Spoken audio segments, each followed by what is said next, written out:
நந்தவனத்தினில பெடக்குயில் கூவையில உன்னுடைய வேதனைய நான் அறிஞ்சேன்.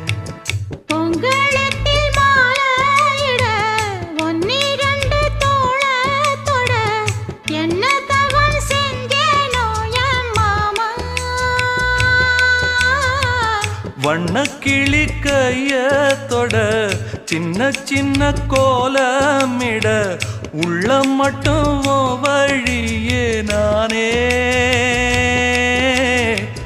உள்ள மட்டும் வழியே நானே.